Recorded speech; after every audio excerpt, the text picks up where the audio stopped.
ভিডিওর শুরুতেই বলে দিই, আমি কিন্তু গুছিয়ে কথা বলতে পারি না। অনেকের ভিডিওতে দেখি কত সুন্দর তারা কথা বলে, এক্সপ্লেনেশন দেয়, বাট আমি কিন্তু ওটাতে প্রচণ্ড বোকা। এই কথার মাধ্যমে না পারি কাউকে বোঝাতে, না পারি ঝগড়া করতে। এটা বলতে পারো আমার একটা স্বভাবের সবথেকে বাজে দিক। সে যাই হোক, চলো ভিডিওটা শুরু করা যাক।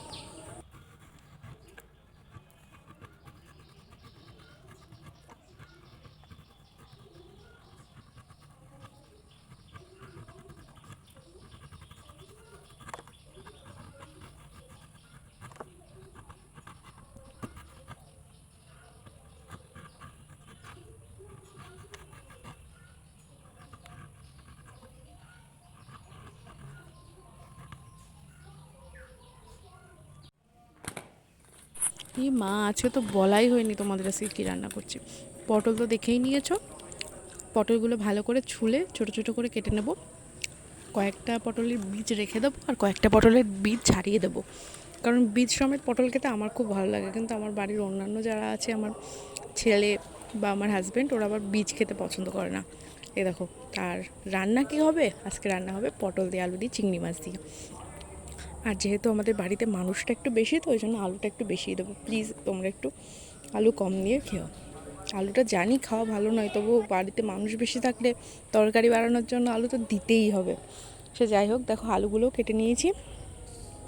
আর যেটা দেখাচ্ছি, দেখো টাকা দিয়ে সবজি কিনে নিয়ে এসেছি, কিন্তু সবজির থেকে সবজির খোসাটাই বেশি হয়ে গেছে। চলো, আজকের আকাশটা দেখো কি দারুণ। আর কদিন আগে না আমরা কাঁচা ছোলা খাওয়ার জন্য ছোলা ভিজিয়েছিলাম, সবকটা খেতে পারিনি, সেই ছোলাগুলোই টবের মধ্যে লাগিয়ে দিয়েছিলাম। কি সুন্দর গাছ বেরিয়েছে দেখো। আর আমাদের পাশের বাড়ির একজনের বাথরুমের উপরে বিছুটি গাছ হয়েছে, তাই তোমাদেরকে ভাবলাম দেখিয়ে দিই। তো চলো এবার রান্নাবান্না শুরু করা যাক।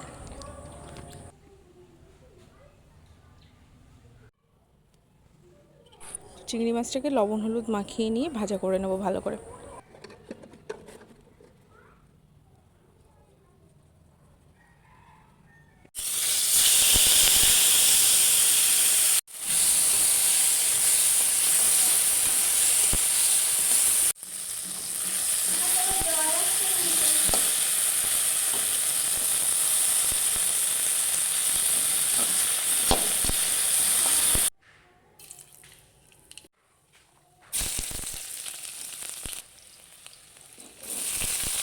তো মাছগুলো ভেজে নিয়ে প্রথমেই তেলে দিয়ে দিয়েছি গোটা গরম মশলা ফোড়নে, তারপরে পেঁয়াজ, লঙ্কা, আলু, পটল পরপর ঢেলে নিয়ে ভালো করে ভাজা ভাজা করে নেব।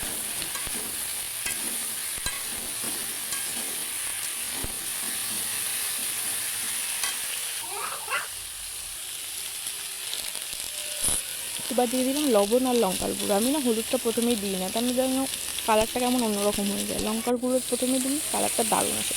খুব বেশি দেবো না, জাস্ট কালারের জন্য। তারপরে চলো দেখো, মশলার মধ্যে নিলাম জিরে, এটা হলো দারচিনি, লবঙ্গ আর আদা বাটা। এই কটা মশলা দিলে বেশি সুন্দর সেন্ট হয়। দেখো,